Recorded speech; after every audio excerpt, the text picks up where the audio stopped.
네, 김혜경 사모입니다. 저를 모르신 분들도 계셔서 제가 목사님 잠깐 얘기를 해주셨지만 그 책 제가 메인으로 지금 읽고 있는 책은 이 책이고요.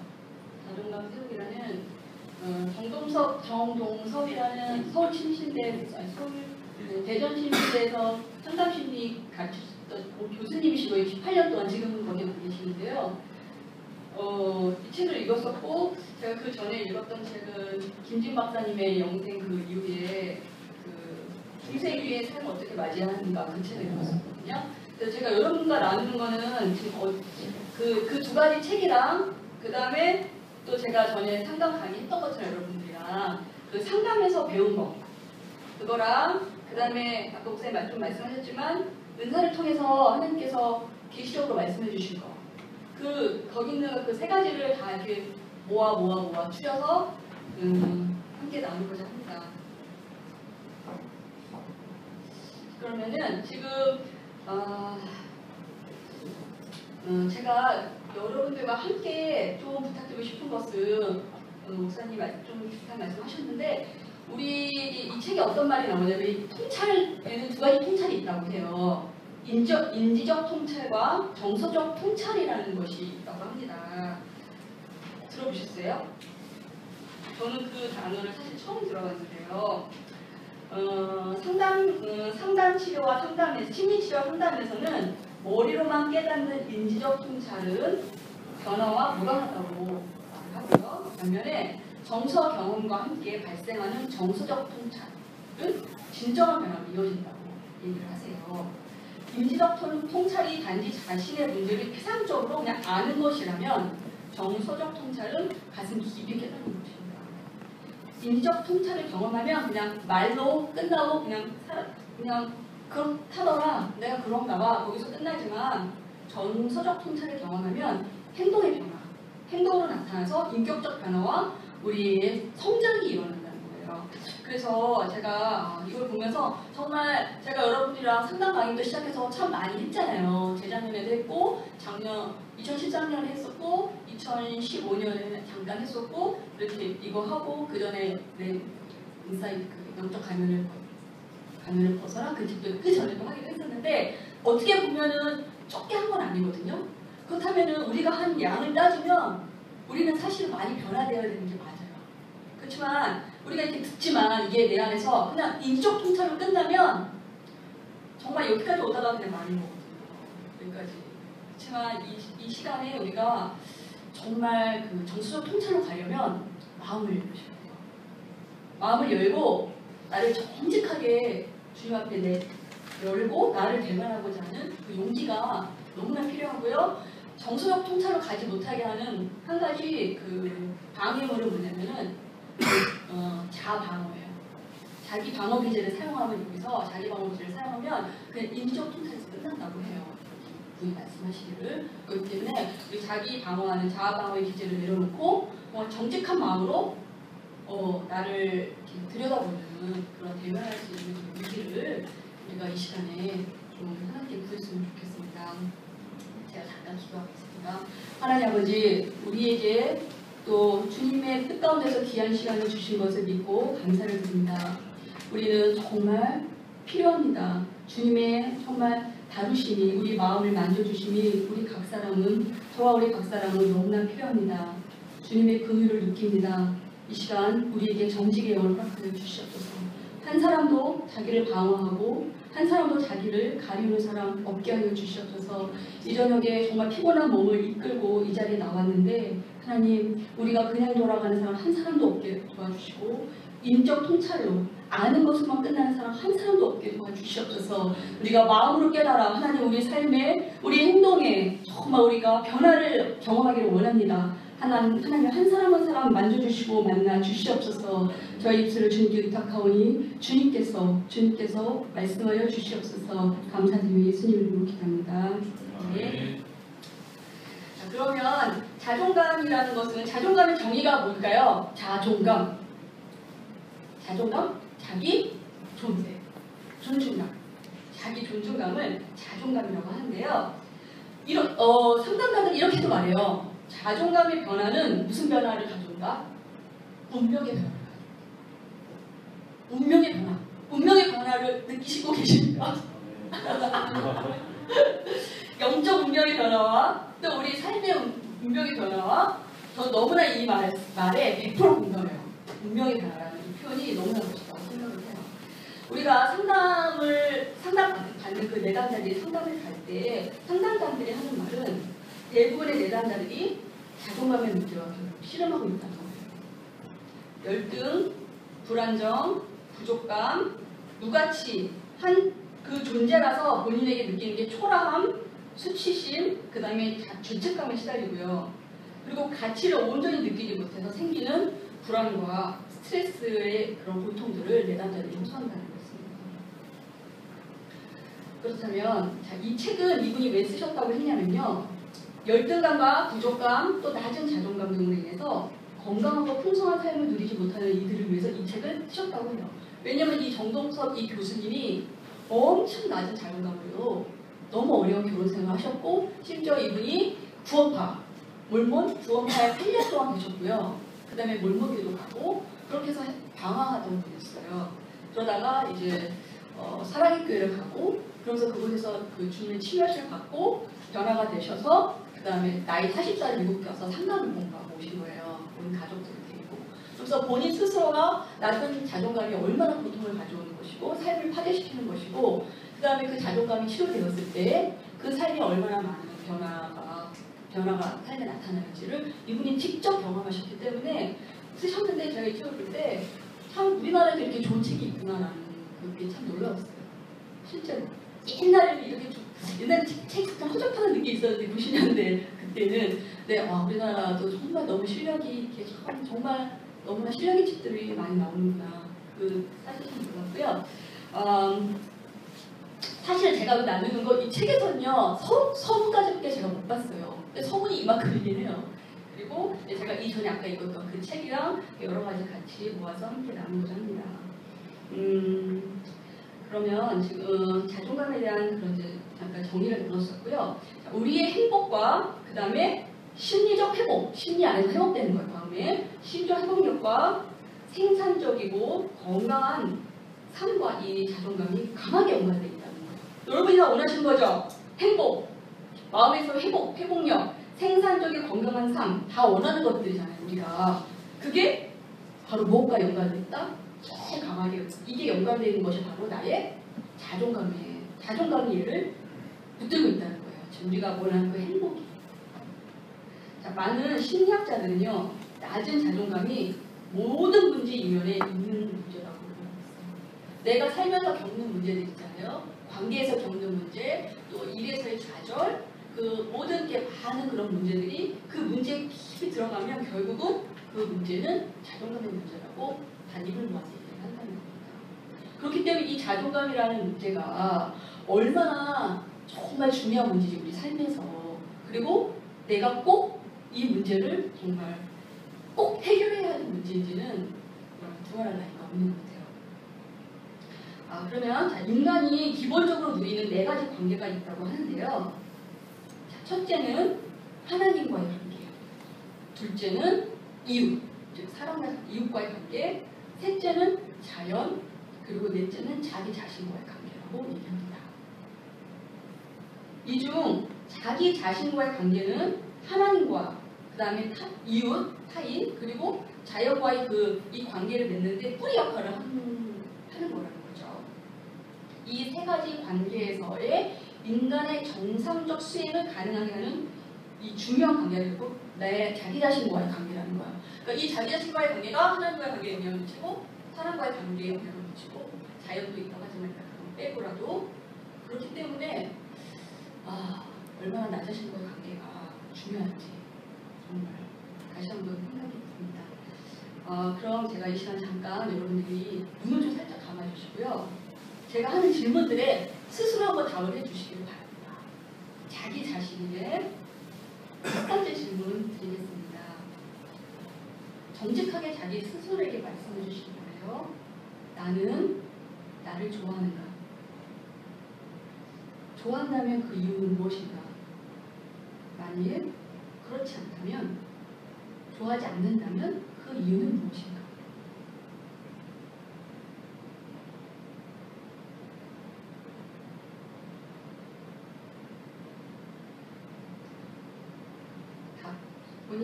스스로에게 대답할 시간을 갖고 두 번째 질문 나갑니다. 나는 사랑받을 가치가 있다고 믿습니다.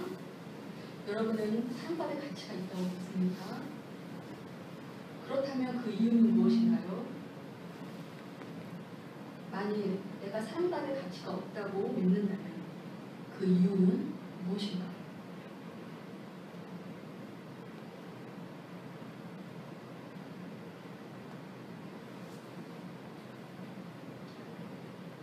세 번째 질문 나가겠습니다. 내가 하나님을 생각할 때, 하나님을 생각해 보세요. 편안한가?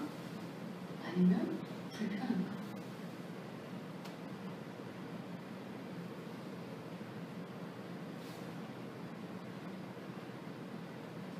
네 번째 끝으로 나갑니다. 나는 내 자존감의 근거를 어디에 두고 있는가? 나는 어디서 자존감을 많이 느끼는가? 이 문제입니다.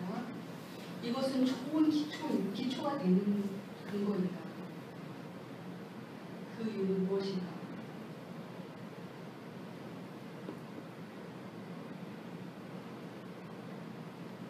내 자존감의 근거가 어디 있는지 한번 대답해 주시기 바랍니다.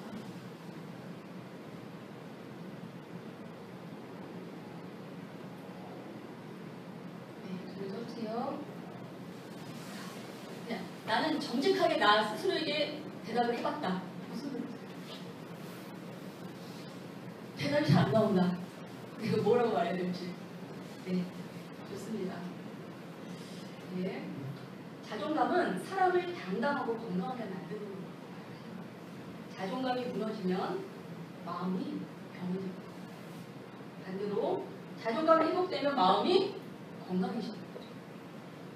따라서 자존감은 정신건강에 매우 중요하며 건강한 자존감이 없다면 사랑과 일에서 성공하기 힘들고 사랑과 일 굉장히 중요한 부분이죠. 우리 삶에서 사랑이라고 말한다면 결혼생활을 할 수가 있어요. 그 다음에 일이라고 한다면 지금 내가 하고 있는 목회자면 사역일이 될 수 있고요. 또 여러분들이 하고 있는 그런 어떤 일터를 말하는 거죠. 자존감이 낮을 때 일터에서의 그 관계 및 성과, 그 다음에 결혼관계에서의 배우자의 관계를 좌우하는 것입니다. 확고한 자존감이 사람의 능력을 키워가는 중요한 요소가 되기 때문이세요. 결혼을 해보신 분들은 알겠지만 결혼 생활 만만치 않습니다. 정말 나의 낮은 자존감은 내 배우자에게 엄청난 고통을 줄 수가 있는 게 낮은 자존감. 또 나의 배우자의 낮은 자존감으로 해서 나의 없이도 엄청난 고통을 받는 것이 받게 만드는 것이 바로 자존감이죠. 그렇기 때문에 결국은 결혼 생활에서의 부부간의 갈등마다 이혼하고 갈등하면서 계속 싸우고 분석하고 하는 부분도 결국은 낮은 자존감의 문제입니다. 낮은 자존감의 그렇기 때문에 자기를 귀하게 여기고, 즉 자신을 귀하게 여긴다는 건 자기 존중감이죠. 그리고 자신에 대해서 기분 좋게 느끼지, 자기를 귀하게 여기지 못하고 자기에 대해서 기분 좋게 느끼지 못한다면은, 혹은 편안하게 느끼지 못한다면은 본인은 결국 행복하지 못한 삶을 살고 있다는 얘기입니다. 뭐라고요? 나를 귀하게 여기지 못하고 내가 나에게서 기분 좋거나 기분 좋을 것까지는 아니어도 편안하게 느끼지 못하면 사실은 나는 행복한 삶을 살고 있다라고 말할 수가 없다는 것이죠. 자기를 기분 좋게 느낀다, 자기를 편안하게 느낀다는 건 누구와의 관계죠? 자신과의 관계잖아요. 이게 바로 뭐냐면 자기를 받는 문제예요. 나를 받는 거, 나를 받는 거. 자기를 거절하지 않고 수용하는 거. 지금 제가 말하는 이 단어는 정말 다 중요한 단어입니다. 자기를 받아들이는 거, 자기를 사랑하는 거, 이거는 문제가 자존감의 문제라는 거예요.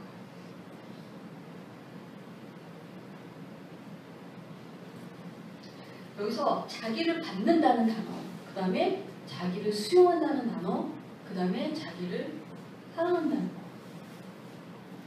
이 부분은 우리가 정말로 평생 우리가 가지고 가야 하는, 우리가 인생에서 정말로 꼭 성공해내야 되는 바로 그 문제가 지금 말씀드린 바로 이 단어입니다. 이게 안 되면 인생이 불행해지는 거죠.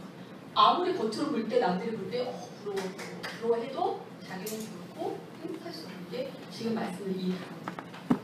나를 받고 수용하고 사랑하는 거. 거기에 내 인생의 행복과 불행이 달려있다는 것입니다. 그러면 우리가 겪는 정서적 고통의 1차적 원천이 결국 자기 가치관에 결핍해졌다. 아, 마음이 너무 힘들어. 마음이 고통스러워. 내가 정서적으로, 기본적으로 정서가 좀 힘든 사람들 있잖아요. 힘들면 그것의 그 1차적 원천이 뭐라고요? 자존감의 문제. 자기 가치에 대한 정립이 안 돼 있는 거. 자기가 가치 있는 자라는 것에 대한 동의가 안 되는 거. 그 결핍에서 오는 것입니다. 즉, 자기 무가치감, 부정적인 자기 개념이라는 거예요. 나는 무가치하고 자기에 대해서 부정적인 개념을 계속 갖고 있는 한 우리는 정서적 고통에서 헤어나올 수 없다는 거예요. 평생에.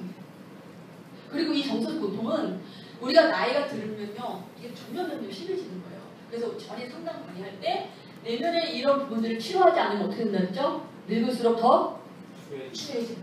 그게 정답이에요. 그거 여러분들 보시지 않으세요? 주변에서? 이랬었는데 40대 이런 사람이 50대 더 이상해지고 점점 과격해지고 이상해지고 점점 왜곡되어지는 그런 분들 혹시 보시지 않으세요? 왜 저렇게 이상해지시지? 점점 그거는 나이가 들수록 이제 자기 내면에 이거를 제어할 수 있는 힘이 없기 때문에 남들이 봐도 더 이상한 모습으로 왜곡된 모습으로 그렇게 변화되게 되어 있습니다.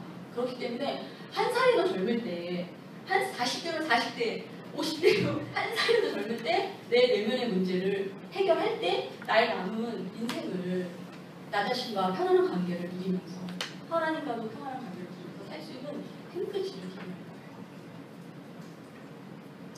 넌 왜 이거밖에 안 돼? 라고 생각 드신 적 없으세요? 자기한테? 너 참 싫어하고 못났다. 바보 아니야 너? 등신. 또 이러면 안 되는데 너 왜 이래.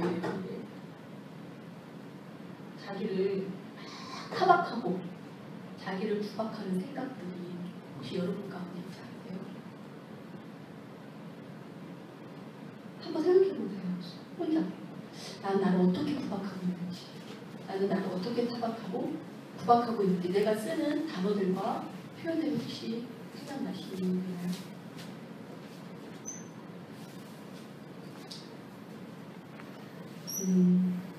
낮은 자존감의 사람은 초라한데 낮은 자존감을 갖게 되면은 초라한 자기를 가리기 위해서 어떤 생각을 하게 하냐면요, 넌 이 정도는 돼야 된다, 넌 이 정도는 돼야 돼 라고 생각을 해요. 왜냐하면 자기가 너무 초라하기 때문에 자기가 생각하는 자기가 있어요. 넌 이 정도 돼야 돼. 그리고 더 나아가서 이 정도 돼야 된다고 생각하고 자기가 그런 사람이라고 믿어요. 그리고 정말 믿고 싶어해요. 넌 인격적으로 이 정도 되는 사람이고, 너는 네 일에 있어서 성취도 이 정도는 되는 사람이야. 이 정도의 사람이라고 자기한테 계속 주입을 시켜요. 자기한테. 그러나 문제는 뭐냐면은 현실이 자기가 생각하고 자기가 믿는 자기하고 그 현실이 너무 갭이 있다는 거예요. 안 따라주죠? 내가 생각하는, 내가 이 정도 돼야 되는 사람을 생각하는 그 나와 진짜 나의 그 현실에서 드러나는 내 모습은 항상 갭이 있죠. 그 갭을 견디지 못해서 그 갭 때문에 나를 계속 타박하는 거예요. 나의 성취와 나의 인격, 내가 살아가지 못하는 거 등등등등. 내가 믿는 나를 안 따라주는 거예요, 내 자신이. 그래서 자기를 받아들이지 못하고, 그래서 자기를 수용하지 못하는 결과를 안게 되는 겁니다. 그럼 어떻게 되냐? 어떤 현상이 나타나냐면은 그 정신과 박사님 이런 말씀하세요. 현재의 나를 무시하게 돼요. 지금 못 따라가는 현재 나는 무시하고 내가 아닌 그 현재 내가 너무 싫기 때문에 내가 아닌 내가 생각하는 나 있잖아요. 그 나로 막 살아가게 된다는 거예요. 살아가려고 하고. 그러니까 인간은 자기로서 살아야 하는데 자기가 아닌 자기로 살아가게 된다는 거죠. 그러면은 자기가 아닌 자기로 살아갈 때 그게 계속 사라지나요? 나중에 바닥을 드러내죠. 알게 되죠. 사람들도 다 자기가 아닌 내가 아닌 나의 것을 언젠가는 또 알게 되죠. 왜냐하면 그걸 계속 끌고 갈 힘이 없죠. 어느 정도는 끌고 가다가 나중에는 어쩔 수 없게 또 드러나게 되는 게 내가 아닌 나입니다. 나로 살아갈 때 그게 진짜 계속 갈 수 있는 나지 내가 아닌 나는 언젠가 다 발견되게 되고 있습니다. 그래서 현재적 자기로 우리는 살아가야 되는데 현재의 자기 수용이 안 되면 있는 그대로의 내가 아닌 나로서 살아가고자 하는 있는 그대로의 내가 아닌 나 아닌 나로서 살아가고자 하는 것이기 때문에 결국 어떤 일이 생기냐면 위선이 나오는 거예요. 현재적 자기를 받아들이지 못하기 때문에 그런 나를 내가 타박하고 구박하고 그건 내가 아니잖아요. 내가 생각할 때 이건 내가 아니야. 그렇기 때문에 나는 이런 사람이야 라고 생각하고 자기가 그런 사람이라고 믿고 생각하고 살게 되는 거죠. 그것이 결국은 위선이라는 것이죠. 위선이 나올 수밖에 없어요. 자기와 현재적 자기와 자기가 생각하는 이성적 자기의 갭이 크면 클수록 우리는 위선을 할 수밖에 없는 거예요. 왜냐하면 그런 나를 받아들이고 용납할 수 없기 때문에 내가 생각하는 나인 것처럼 살아가려고 하는 것이죠. 근데 그건 실제 내가 아니에요. 성경과 간접을 볼 때 성경은 자존감이라는 단어로 이렇게 표현하고 있진 않아요. 그렇지만 인간의 자기가치라는 그 일반 주제는 신구약에 여러 번 등장하는데요. 따라서 자존감은 얼마든지 이제 심리학적으로나 신학적으로 관점에서 굉장히 신학자들도 그렇고 탐색을 많이 하는 주제라고 합니다. 자존감 혹은 자긍심은 객관적인 자아에 대해서 본인 스스로가 내리는 무슨 판단일까요? 무슨 판단? 이 단어가 엄청 중요합니다. 감정적 땡! 자존감 혹은 자긍심은 주관적 단어예요. 이게 굉장히 중요해요. 주관적. 주관적으로 나에 대해서 판단을 내리고 주관적으로 내가 느끼는 거예요. 그렇기 때문에 남들이 보는 나와 내가 판단하는 나는 너무나 다른 거죠. 객관적으로 판단한다는 건 남들이 봐주는 내가 사실일 수도 있어요. 그렇지만 주관적이라는 것이 문제입니다. 아무리 남들이 너 진짜 부러워 해도 내가 나에 대한 느낌이 좋지 않고 나에 대한 판단이 좋지 않은 사람은 당연히 자존감이 낮을 수밖에 없는 거예요. 그런 사람 많이 보시잖아요. 그렇죠? 우리 주변에. 쟤는 어떻게 저런 배경을 갖고도 왜 저런 생각을 갖고 살까? 정말 이해가 안 가는 사람들 있죠. 네. 자존감은 주관적인 느낌과 판단이기 때문에 그렇습니다. 현실의 자기와 내가 꿈꾸는 자기, 내가 믿는 자기, 내가 마땅히 이뤄야 한다는 자기의 갭이 여러분들은 어떠세요? 갭이 크세요? 아니면 나는 걔가 걔야 라고 생각하세요? 또 본인 자신에게 스스로 질문해 보세요. 갭이 큰가? 나 갭이 있나? 아니면 어느 정도인가? 난 갭이 별로 없는 것 같아. 나에 대해서 실망을 많이 하는가? 나에 대해서 실망을 많이 하면 아무래도 갭이 큰 거로 볼 수도 있어요. 정말 내가 용납이 안 돼요. 그럼 갭이 큰 걸 수도 있어요. 난 내가 너무 부끄러워. 내가 수치스러워. 난 내가 싫어. 갭이 큰 걸 보죠. 그렇게 되면 내가 불편해지고 싫어지는 거야. 갭이 큰 거였어요. 도망가고 싶죠. 그런 나이에서. 불편해서. 싫어. 그래서 아까 또 말한 것처럼 누가 봐도 능력이나 외모나 학력이나 배경이 모두 좋아서 부러워할만 해도 정작 그 사람은 자기를 싫어하고 낮은 자존감을 갖고 사는 사람이 우리 주변에도 얼마나 많습니까? 그러니까 갭이 큰 사람에 나타나는 현상들입니다. 성경은 우리의 자존감에 대해 많은 말을 하고 있는데 하나님을 사랑하고 다른 사람을 사랑할 수 있는 우리의 능력이 우리가 우리 자신을 보고 대응하는 방식과 직접적으로 연관되어 있다고 분명히 말하고 있어요. 자, 여기서 참 중요한데요. 내가 만약에 나를 사랑하고 사랑하거나 나를 수용하지 않으면 내가 나를 지금 그러니까 자존감의 문제는 내가 나를 수용하는 문제거든요. 근데 내가 나를 받아들이고 수용하지 않으면 다른 사람도 실은 내 마음 깊은 곳에서 다른 사람을 수용할 수 없어요. 수용할 능력이 없어요. 아니 어떻게 이거 정말 주님께서 해주신 말씀인데요. 내가 나를 못 봤는데 어떻게 내가 다른 사람을 받을 수 있어? 난 다른 사람에 대한 포용력이 좋아. 난 잘 받아. 라고 만약에 생각한다면 그거는 겉으로 들어가면 그냥 어떤 그런 척하는 걸 수 있고요. 실은 마음 깊은 곳에 들어가면 나는 다른 사람들을 받아들이지 못해. 내가 나를 못 받고 있다면 나는 사람들을 받지 못한다는 거는 100% 일치할 수밖에 없는 거예요.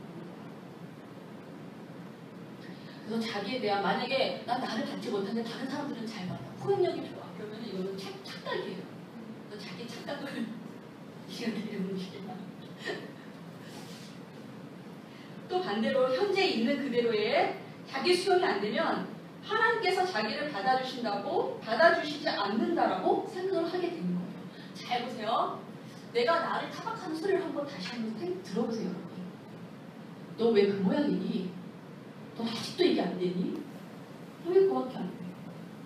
너 이게 뭐야? 너 이러면 되겠어? 등등등등. 자기를 타박하는 소리가 있어요. 너 참 싫다. 자, 이 소리는 하나님이 나를 타박하시는 소리랑 100% 일치합니다.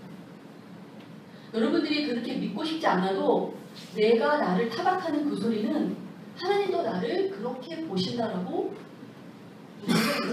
계속 믿고 살고 있어요. 지금. 그렇기 때문에 자기를 많이 타박하는 사람일수록 자기를 받아들이지 못하는 사람은 하나님도 나를 정말 받아들이지 않고 하나님도 계속 나를 이런 시선으로 보고 있다라고 생각할 수밖에 없어요. 그리고 실제 이거는 제가 기도 생각을 할 때 제일 많이 나오는 주제입니다. 실제로 하나님은 그러지 않으신데 너무나 많은 사람들이 너 이거밖에 안 돼. 너 이렇게밖에 못해? 너 그렇게 올 거야? 이게 뭐야? 라고 하나님이 자기에게 그런 얘기를 계속 한다라고 믿고 사는 거예요. 그래서 하나님 앞에 움츠려 들고 하나님 앞에 떳떳하고 당당하게 나갈 수가 없는 거예요. 그래서 어떻게 하나님을 피하고 불편하고 하나님이 두렵고 무섭고 싫은 거죠.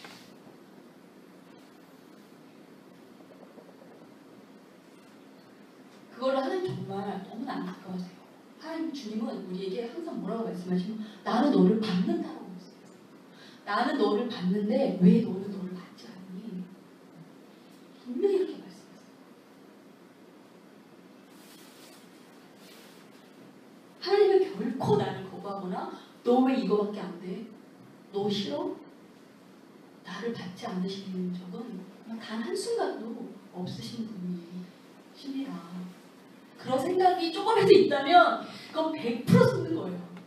100% 원수에게 속는 거예요. 속는 거. 절대로 하나님은 나를 안 받는 순간이 한 번도 여러분을 안 받는 분이 결코 아니시라는 거예요. 절대로 속지 마세요.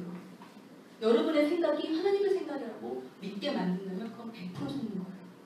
하나님은 여러분의 생각과 완전 달랐어요. 이게 원수의 속임이에요. 하나님도 이렇게 생각해. 그러니까 너는 좀 더 잘해서 나가야 돼. 이렇게 이 정도로 안 돼. 더 잘해야 돼. 더 잘해야 돼. 라고 계속 우리를 속이죠. 주님 아세요? 우리가 더 잘할 능력이 없다는 거. 주님 우리가 정직하게 하니까 이렇게밖에 안 되냐고 라고 그걸 제일 바라시는 거지. 더 잘해갖고 나와. 더 완벽하게 해갖고 나와야지. 라고 절대로 말씀하시지 않는다는 거. 우리에게 어느 한순간도 완벽을 말씀하시는 적은 없다는 거.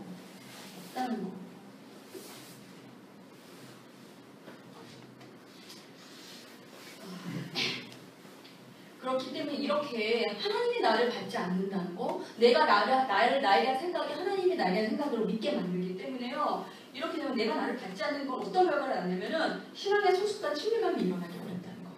하나님과 친밀감을 결코 맺을 수 없어요. 그리고 성숙이 일어나지 않는다는 거예요. 성숙이란 뭐냐면은 그 김진 박사님 말씀을 이렇게 표현하세요. 성숙이란 현재 자기를 딛고 더 나은 차원의 자기로 나아가는 것인데 자기가 수용이 안 되고 부인이 되면 딛고 설 수 있는 발판이 없는 것과 똑같다고 했어요. 발판을 잃어버린 거예요. 발판을. 그렇기 때문에 우리가 하나님과의 친밀감으로 나아가는 첫 번째 관문은 나를 수용하는 것, 나를 받아들이고 나를 받는 것. 바로 그겁니다. 자신과의 긍정적 관계는 하나님과의 긍정적 관계에 그대로 영향을 미치고 반대로 하나님께서 나를 어떻게 보시는지를 왜곡되어 없이 다르게 아는 것은 정말로 내 안에 충만하게 내 안에 안정된 마음으로 긍정적이고 높은 자존감을 세우고 하나님과 다른 사람의 사랑하는 관계로 나아갈 수 있는 열쇠가 된다는 거예요. 그렇기 때문에 우리가 낮은 자존감을 가지고 있으면 내가 사실 사랑하는 사람인 것처럼 보인다 할지라도 실은 난 진실로 진짜 사랑을 하지 않는 가능성이 많아요. 왜냐하면 우리가 사랑할 능력이 없어요. 자기를 받지 않는 사람은 사랑할 능력이 없어요.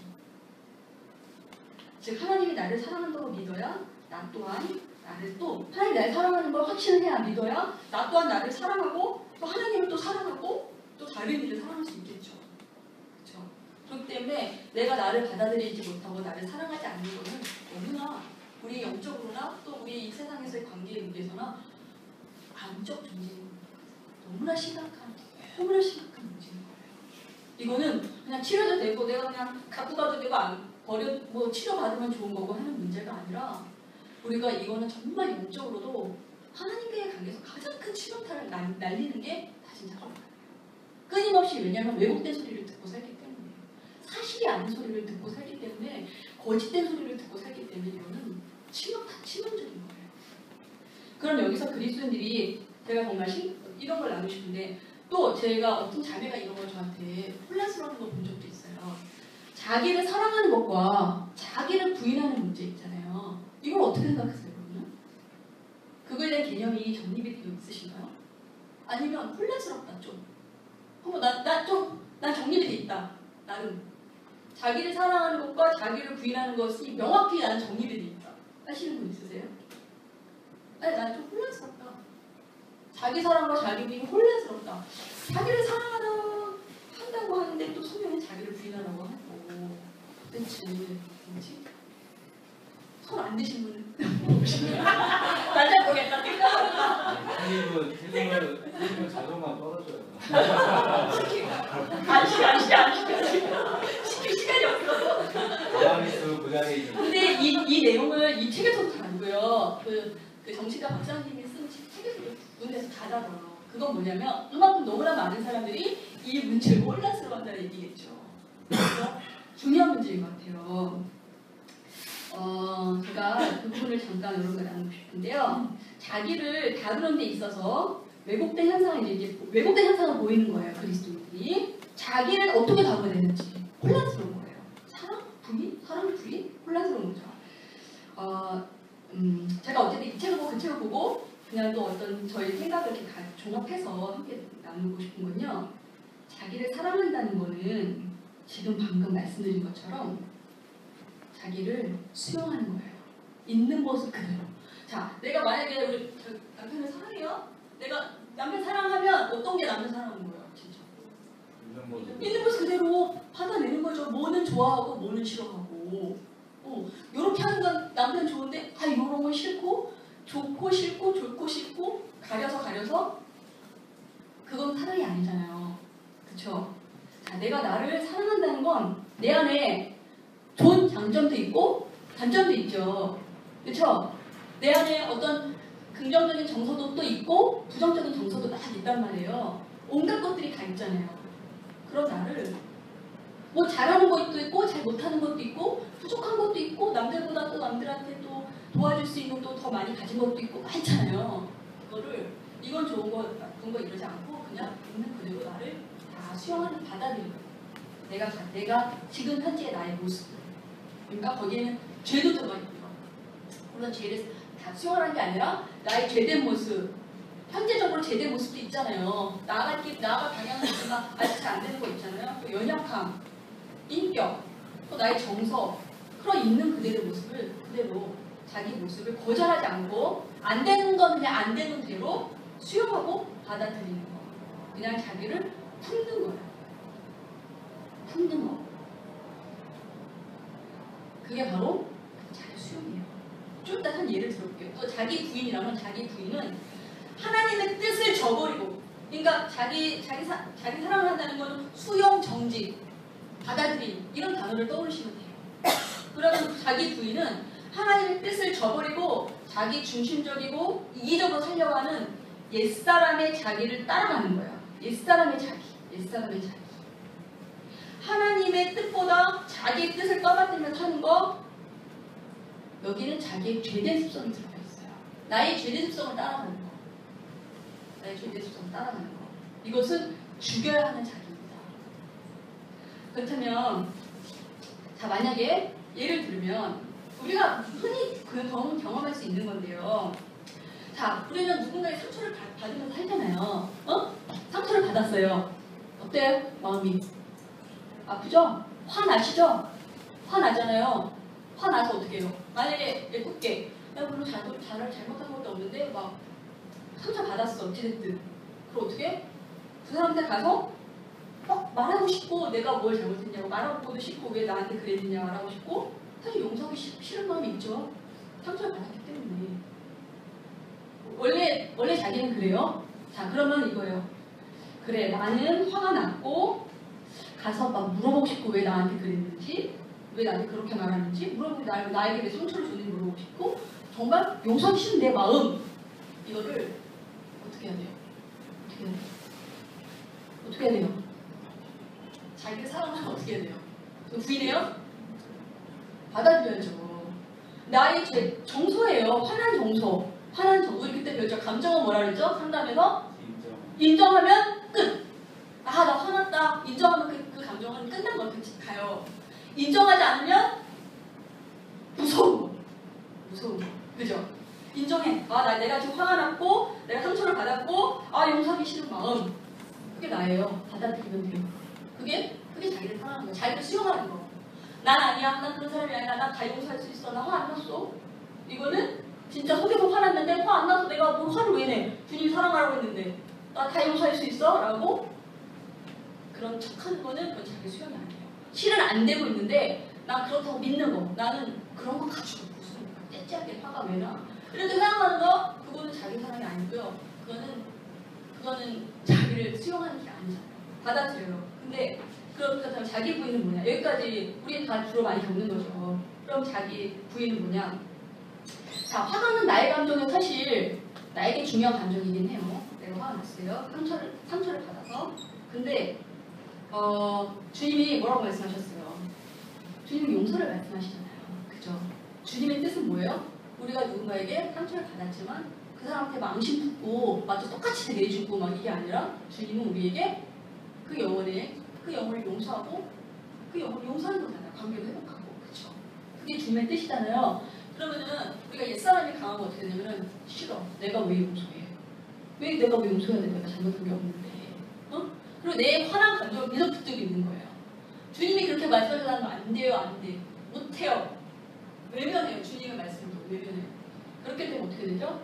주님이 말씀하신 그걸 우리는 따를 수가 없잖아요. 근데 이렇게 생각할 수 있어요.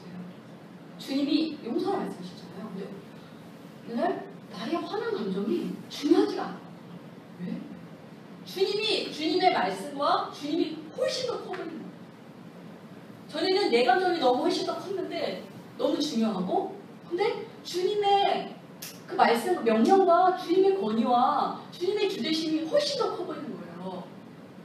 그렇게 생각하니까 그 마음이 들어오니까 내 감정, 화난 내 감정이 너무나 작아지는 거예요. 별로 중요하지 않아요. 그래서 별로 중요하지 않으면 어떻게 해요? 용서할 수 있는 마음으로 나아갈 수 있는 거죠. 이게 자기 두 가지 다.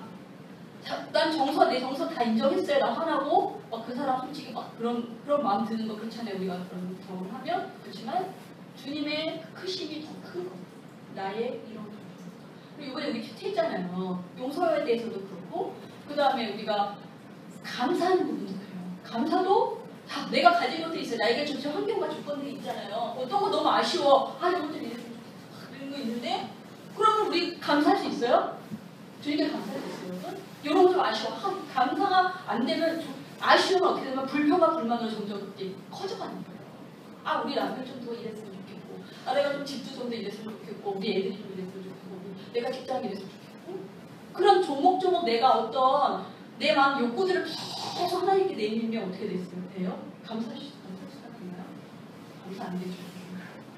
근데 갑자기 어느 날 그런 나의 그 욕구들보다 내 삶의 주관자 대신 지금까지 내 삶의 주관이 이렇게 이끄셨고 내 환경을 나에게 이런 것들을 허락하신 그 삶의 주관자 대신 하나님을 생각할 때 내가 가진 이 그 마음의 어떤 아쉬운 것들 좀 더 이랬으면 좋겠다 하는 그게 너무 작아보여요. 그 크신 주님 앞에 삶의 주관자신 하나님 앞에 이런 걸 내세우는 게 너무나 초라하고 너무 작은 거. 자기를 나는 이런 마음이 있어. 이거는 자기를 부인한 게 아니라 자기의 감정을 인정하는 거예요. 자기의 그런 욕구들과 소욕들을 인정하면 그것을 자기를 사랑하는 거예요. 난 이런 작은 사람이라고 생각하면 그거는 자기 수용이 안 되는 거고. 그렇지만 크신 하나님 앞에 내 소욕들도 내려놓을 수 있는 거. 나의 삶의 주관자이신 능력과 영광 하나님 앞에 내가 그걸 내려놓을 수 있는 걸 이게 자기 있습니다. 내가 일을 많이 했어. 다 무익한종 얘기 나왔잖아요. 큐티에서. 내가 일을 공부 막 했어. 칭찬 좀 받았으면 좋겠어. 근데 주님은 나는 너무 무익한종이라고 말씀하시잖아요. 뭐죠? 그 전에는 내 의가 더 컸어. 주님보다. 칭찬받고 싶은 내 의가 더 컸는데 너 무익한종이라고 할 때 나의 그 의가 크신 하나님 앞에 그리고 내가 한 곡에 너무나 초라한 거, 너무나 작은 거. 자, 인정받고 싶었던 마음 인정하세요. 받아들여야 돼. 수용. 그게 자기를 사랑하는 거, 수용하는 거. 응? 근데 크신 하나님 앞에 그 내 욕구를, 인정받고 싶은 욕구를 막 하는 그 욕구를 내려놓는 거. 난 무익한 종이다 주님이라고 말할 수 있는 게 그게 자기 모습이에요.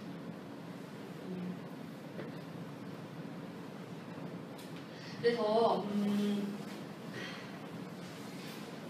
네. 그래서 만약에 우리가 여기서 한 가지 중요한 걸 얘기하겠는데요. 자기 사랑할 때 우리가 내 안에 있는 그런 정서들이 오잖아요. 뭐 화난 정서, 뭐 인정받고 싶은 정서, 막 감사하고 싶지 않은 막 그런 말 있잖아. 욕구 막 이것 좀 이랬으면 좋겠고 불평 불만 그런 거를 어떻게 해야 돼요? 수용해야 돼요. 수용 안 하면 어떻게 돼요? 정서 억압이 되니까. 나는 그런 사람이 아니야. 너 어디서 이런 생각해? 막 집어넣어. 야 무슨 욕구를 막 집어넣어. 화 집어넣어. 인정 싶어? 집어넣어. 나 이런 사람 아닌데. 하고 다 집어넣었어. 다 집어넣으면 인정 안 하면 어떻게 되면 얘네가 다친 의식 속으로 들어가요. 다친 의식. 자, 다친 의식은 뭐냐면 다친 의식은 의식하지 못하게 만드는 것입니다. 뭐가 있는지 아무도 보이지 않게 만드는 의식하지 못하기 때문에 그 내가 다룰 수가 없는 곳으로 들어가 버리는 거예요. 그게 제일 무서운 거예요. 내가 다룰 수 없는 곳 가버리면 얘가 이제 거기서 어떻게 되냐면 숨어있잖아요. 혼자. 거기서 힘을 막 키워. 다친 의식 속에서. 내가 집어넣었던 억압했던 애들이 힘을 막 키워가지고 내가 못 다루는 사이에 얘가 엄청난 힘을 가지고 나를 어느 순간 어느 시점에서 힘을 축적했다가 나를 확 무섭죠? 그죠? 그렇기 때문에 우리가 우리 안에 있는 그런 어떤 부정적인 그런 죄된 생각과 그런 여러 가지 부정적 감정이 나쁜 거 아니에요, 여러분? 부정적 감정도 우리를 보호하기 위해 있는 감정이에요. 지나가 맞죠? 뜨거워! 이거 다 자기를 보호하기 위한 거잖아요. 부정적 감정도 다 우리를 보호하기 위한 감정이에요. 나쁜 거라고 생각하면 안 되고요. 부정적 감정이 있는 거예요. 우리는 그렇게 지원받았어요. 그렇기 때문에 그런 내 안에 부정적 감정, 내 안에 의, 사람들 칭찬받고 싶고 막 떠받들 받고 싶은 그 마음들, 그 다음에 뭐 감사 안 되고 막 내 막 욕심들 막 하나님께 막 갖고 막 나가고 싶은 막 이런 모든 그런 나의 것들을 인정해야 해요. 수용하고 난 이런 사람이야. 받아들이고 그냥 얘기하면 하나님 내가 아주 이런 마음들이 있어요. 죄송해요. 저를 다뤄주세요. 저를 고쳐주세요. 저를 만져주세요. 라고 말하면 얘는 다친 식으로 들어간 게 아니라 주님 앞에 주님의 빛 가운데 들어간 거예요. 이게 바로 정직이에요. 그래서 우리가 말씀하며 나갈 때 정직하라고 착하고 좋은 마음이라고 말씀하실 때 이 착한 마음은 첫째 영어에서 정직한 마음이라고 표현이 되고 있어요. 그래서 주님이 진짜 기뻐하시는 건 이런 바로 있는 것을 그대로. 근데 내가 이런 마음 좀 있어.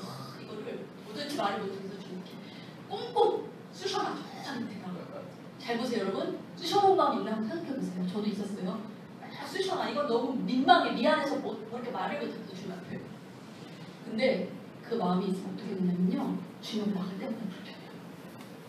주님이 그거를 보고 싶어 갖고 너무 떳떳하지가 않아 내가. 떳떳하지가 않아. 그럼 그 마음을 말 안 하고 계속 훔쳐놨어. 그럼 어떤 일이 생기냐면 사단이 악한 영이 그 속에 들어가는 거예요. 내가 어둠으로 남겨놓은 그 영역에 그 속에 들어가서 계속 내가 주님의 빛가운데로 나가지 못하고 100% 빛가운데로 나가지 못하도록 걔가 나를 계속 잡는 거예요. 어둠을 만들어버린 거야. 하나님과 나 사이에 어둠을 만들어버린 거예요. 내가 하나님께 말하지 못한 영역, 고백하지 못한 영역은 어둠으로 나가야 되는 거예요. 어둠. 그래서 사단이 자기 집을 짓는 거예요. 자기 집을 짓고 내주지 않죠. 그리고 계속 속이는 거예요. 그리고 못 나가게 만들고 계속 주님과 더 친밀한 마음이 더 온전한 마음으로 나갈 수 있도록 나를 거기서 합법적 권리를 갖고 집을 짓고 사는 거예요. 그렇기 때문에 우리는 정말 하나님이 우리의 죄와 우리의 허물을 정말 긍휼히 여기세요. 근데 하나님이 정말 우리를 심판하시는 건 회개치 않아요. 주의 빛가운데로 가지고 나오지 않은 그 어둠들, 회개치 않은 그게 하나님의 심판으로 가는 거예요. 그럼 우리가 어떻게 해야 되겠어요? 하나님의 심판이 우리가 회개치 않는 거에 대한 심판인데 어떻게 해요? 회개해야죠. 우리가 이거 가지고 나오면 주님 뭐라고 하시고 하나도 없어요. 주님이 뭐라고 하시는 건 가지고 나오지 않는 그 사실, 그것이 하나님 앞에 심판을 받는 거예요.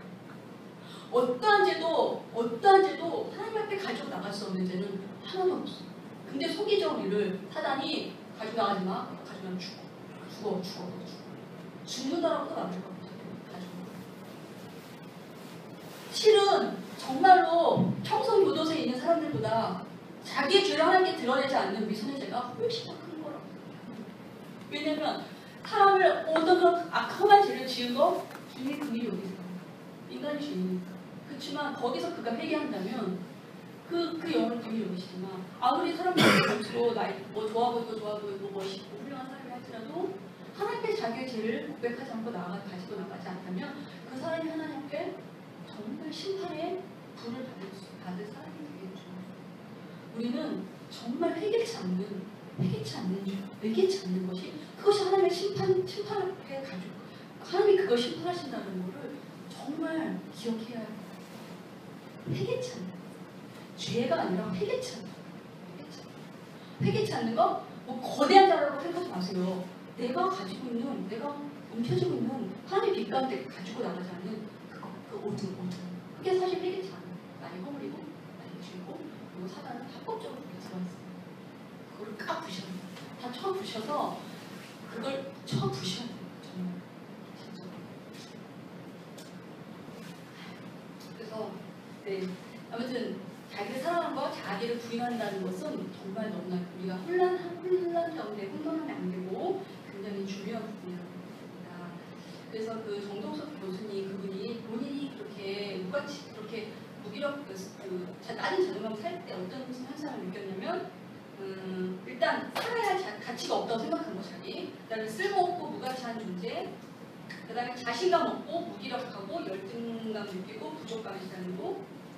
그다음에 나는 실패자이다. 그리고 나는 우리 가족에게 짐만 된다. 나는 숙매 등신같이. 이분이 그런 얘기를 계속 듣고 살았어요. 가족들한테. 등신이라고. 어떤 일이 있어도 나는 실패해서는 안 된다. 절대로. 완벽주의죠. 완벽주의는 낮은 자존감이에요. 실패해서는 안 된다. 그러니까 좋은 감정을 느끼려면 어떻게 해서든지 사람들에게 인정을 받아야 된다. 내가 좋은 감정을 느끼기 위해서. 인정을 받죠. 나는 기쁨과 즐거움을 누릴 권리가 없다. 그러니까 즐거운 감정을 누릴 권리가 없다는 생각. 실제로 내가 즐거운 감정을 누리면 내가 어색해라고 생각한 게 있어요. 실제로. 나를 주장해서는 안 된다. 뭐죠? 자기 표현. 나를 주장해서는. 내 생각과 감정을 솔직하게 말해서도 안 된다. 뭐죠? 자기를 가리는 거죠. 나는 분노와 슬픔 같은 감정을 느낄 권리가 없다. 왜요? 그러니까 정서 억지로 들어가는 거예요. 내 참 모습이 아닌 학력, 직업, 경제력을 의해 내 가치가 결정된다. 그래서 어떻게 되죠? 성취에 매달리는 거죠. 성취. 목회자면 목회, 규모. 아니면 일반 어떤 직장. 그래서 우리 그때 상담에서 함께 나눴던 거 세 가지 혹시 기억하세요? 낮은 자존감의 세 가지 특징. 제가 빨리 끝낼게요. 낮은 자존감 세 가지 특징. 생각나세요? 주관적 생각. 주관적 사고, 두 번째 피해의식, 세 번째 과대망상. 이 세 가지를 상담에서는 제가 전에 배운 상담에서는 낮은 자존감의 세 가지 특징이라고 말을 해요. 자, 주관적 사고는 왜 나오죠? 그때도 잠깐 나왔는데 왜 주관적 사고를 하게 될까요? 자기고. 네, 주관적 사고를 해야 자기를 보호할 수 있어요. 그래서 대화가 안 되는 거예요. 대화가. 나는 A라고 말하는데 이 사람은 계속 나를 B라고 보는 거야. B 때문에 그렇다고 하는 거예요. 이거는 결혼 생활에서 배우자가 나에 대한 반응을 보면 알 수 있어요. 내가 얼마나 주관적 생각을 하는지. 아니라니까, 그 말이 아니라니까, 그거지 뭐. 그 얘기지, 당연히 그런 거야. 이렇게 자기 생각을 계속 밀고 나가는 거야. 이건 주관적 사고가 엄청 강해요. 왜냐면은 그렇게 말할 때 그 상대방은 자기의 정당성을 지키기 위해서 상대방을 잘못된 걸로 몰아가거든요. 그렇기 때문에 자기 주관적 사고가 그렇고 피해의식은 늘 누구 막 상사 욕하는 거 있잖아요. 그런 것도 피해의식이 많죠. 그리고 과대망상은 자기를 굉장한 어떤 능력이 있고 굉장한 뭐 인격이 훌륭하고 어떤 이렇게 생각하는 거 자기에 대해서. 그게 과대망상. 그래서 이렇게 높은 자존감과 건강한 자존감을 가진 사람의 속에는 어떻게 돼요? 자기에 대해서 객관화시킬 수 있어요. 그래서 자기의 장점도 알고 나의 단점도 알고 또 다른 사람이 이렇게 말할 때 막 우기고 주장하는 게 아니라 왜 그렇게 생각하는데? 라고 물을 수 있는 의미가 있어요. 난 이렇게 생각하는데 당신은 왜 그렇게 생각해요? 라고 그렇게 물을 수 있는 여유가 없다면 나는 굉장히 주관적 사고를 하거든요. 사람이라고 생각하시는 거예요. 그러면 우리는 정말로 자존감의 회복은 우리를 사랑하신 하나님을 만나고 시작이 되는데요. 또 자존감의 회복은 그리스도 복음의 불착 선물이 아니라 이제 필연적 약속인데 자기의 가치를 여러분들은 어디서 찾으세요?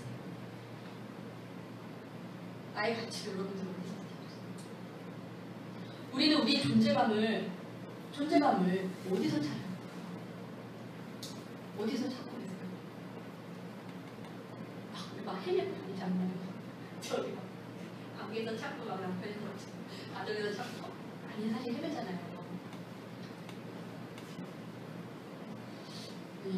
개인적으로 저는 이 기도를 하고 있어요. 그리스도의 십자가 앞에 내 가치를 찾는 거예요. 그러니까 입술로 고백하는 거죠. 주님 십자가 앞에서 내 존재감과 내 가치를 날마다 확인하는 거예요. 또 되든 안 되든 계속 입술로 고백하는 거예요. 되든 안 되든. 그럼 입술의 고백은 능력이 있다는 생각이 들어요. 능력이. 왜냐면 그것도 일종의 세뇌예요. 나에게 영적 세뇌를 하는 거죠. 좋은 측면의 세뇌. 왜 그런지 설명해 주시고 왜 가치가 십자가가 왜 가치가 있는지 많은 곳을 찾아봤어요. 엄마로서의 가치도 찾아봤고 아내로서의 가치도 찾아봤는데 그런 데서 하나님이 항상 좌절을 주시더라고요. 다 좌절했어요. 내가 이거는 잘한다고 생각했는데 아니야. 이 정도 이거는 내가 인정받아야 생각하는데 아니더라고요. 그래서 내가 하나님이 다 좌절시켜서 마지막에 찾아간 곳이 십자가였어요. 마지막에 찾아간 곳이 십자가에 가니까 내가 너를 위해서 죽을 만큼 너 가치 있는 자라고 주님이 말씀하셨어요. 주님 십자가를 볼 때 내 가치가 느껴져야 되고 내 존재감이 거기서 느껴져야만 하는 거죠. 근데 정말로 주님은 내가 십자가에서 내 존재와 가치감을 찾기 전에는 나는 모든 곳에서 다 무너지게 돼 있어요. 난 무너져야만 해요. 내가 하는 우물에서 우리는 무너져야만 거기서 좌절해야만 해요. 왜냐면 그게 하나님의 사랑이에요. 좌절하는 게 사랑이에요. 내가 지금 파고 있는 우물 그게 직장일 수도 있고 관계일 수도 있고 뭐 나의 인격일 수도 있고 행위일 수도 있지만 그곳에서 난 좌절하게 돼 있어요. 하나님은 나를 사랑하기 때문에 좌절시키세요. 그리고 결국에는 십자가로 나를 이끌기 바라시는 거죠. 아직도 내가 하나님 주님의 죽으신 그 십자가 앞에서 내 가치를 찾지 않는다면 정말 우리는 좀 아직도 갈 길이 여전히 좌절하고 여전히 실패해야 될 일이 너무 앞으로 많은 거예요. 그래서 빨리 그러기 전에 빨리 십자가로 갑시다. 빨리 그리스도의 십자가로 가서 거기서 나의 가치와 나의 존재감을 찾을 수 있는 그런 우리가 되길 바랍니다. 그래서 여러분들도 기도하실 때 되든 안 되든 입술을 고백하시면 좋을 것 같아요. 입술의 고백은 능력이 있어요. 능력. 별거 아닌 거지만 제가 그 능력을 조금씩 경험하고 있거든요. 입술을 고백하세요. 주님, 내 존재감과 내 가치는 주의 십자가입니다. 내가 다른 곳에서 다른 우물에서 내가 파지 않게, 다른 곳에서 우물 파지 않게, 다른 곳에서 우물 판 데만 다 실패하게 해주시고 다 좌절하게 해주세요라고 그렇게 참는 거예요. 하시면 빨리 들어갈 수 있을 것 같아요. 좌절하기 싫어서. 네. 그래서 우리가 또 하나는 자존감이 회복될 때 우리가 감사할 수 있고 기뻐할 수 있다는 거예요. 자 보세요. 자존감 회복이 안 돼서 내가 하나님이 나를 주신 것도 있잖아요. 나 인도하시면 자 나에 대한 기준이 있잖아요. 난 이 정도의 인격은 돼야 되고 난 이 정도의 성취를 이루어야 되고 난 이 정도의 가정을 꾸려야 되고 이 정도 돈을 벌어야 되고 막 있잖아요. 그게 나야. 그런 나를 계속 바라봐. 근데 지금의 나는 현실의 나는 그렇지 않잖아요. 감사할 수 있을까요? 감사가 될까요? 절대로 안 되죠. 해도 조금은 할 수 있을지 모르겠어요. 약간.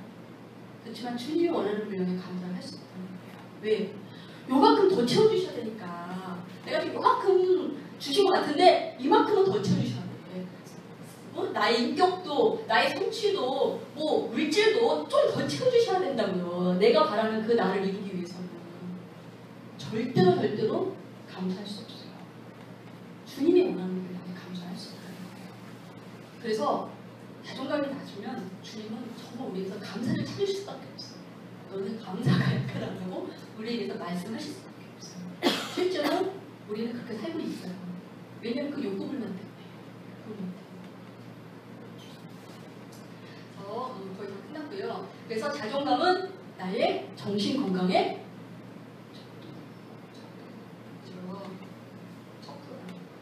그래서 현대 자존감이 높은 사람은 자기를 긍정하고 사랑하는 사람은 인간관계에서의 그런 만족도나 친밀감과 또 타인을 배려하는 능력이나 생산적 수행력이 높고 분노를 잘 조절하며 반사회적 행동을 하지 않는다는 거예요. 그러면 자존감이 낮으면 거꾸로 뭐죠?